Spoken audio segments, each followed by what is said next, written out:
หรือมุกนี่ก็เป็นแบรนด์ที่ไอ้ใส่มาตั้งแต่แบรนด์เก่าโมมองแต่ก่อนก็เป็นฝรั่งเศสตอนนี้เป็นดูมุกนี่ก็ต้องเปลี่ยนเลยเนาะมุกต้องเปลี่ยนไปอันใหม่มุกไปทางหน้าหรือมุกไปทางหน้ากว่าทางหน้าไม่ก็ก้าวเดินเนี่ยก็ตื่นตาตื่นใจพอได้มาเห็นว่าคนลาวเฮ็ดห้างบริการแบบศูนย์เสื้อผ้ามีระดับแบบนี้ก็ถือว่าก็น่าสมเสย The Move รู้จักกันมา10 กว่าปีแล้วมากอย่างหนึ่งในฮั่น The Move คือการบริการและก็ variety ของเสื้อผ้าและก็อย่างหนึ่งที่เรามั่นใจได้เลยว่าผ้าบางชนิดก็ถือว่ามีแต่ฮั่น The Move เพิ่นสนองได้เฮ็ดเม็ดงามเม็ดนี้จะส่องประกายให้โลกเห็นว่า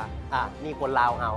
ก็เฮ็ดได้คือกันก้าวนี่เป็นก้าวสำคัญและเป็นก้าวที่ยิ่งใหญ่มันคือบาดก้าวที่ประสบผลสำเร็จละสำหรับคนลาวนับแต่เกิดมานี่จ้ะพี่แต่บอนเดียวนี่แหละที่ว่าบริการแบบนี้นะเพิ่นจะเก็บรายละเอียดเอาทุกอย่างออกมาดูดีแล้วรอขึ้นแล้ว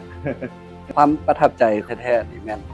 เรื่องคุณภาพเรื่องความเอาใจใส่สิ่งที่เฮามักแม่นเฮามักงานดีเทลสามารถ deliver ตัวนั้นออกมาให้เฮาได้สามารถเว้าได้โดยที่บ่อายเลยเดอะมูฟเทียบเท่าสากลอีหลีสำหรับเอื้อยได้ไอ้สิ่งสามารถเว้าได้อย่างเต็มปากเต็มคำว่า The Move คือความภาคภูมิใจสูงสุดของคนลาวของสังคมลาว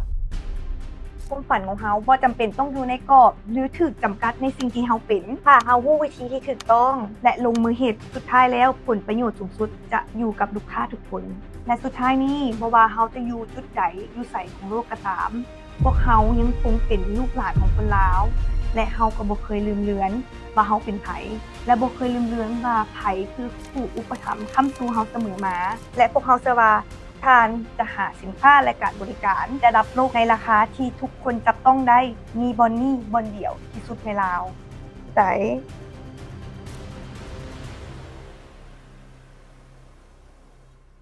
The Move. Move your life. Thrive your goal.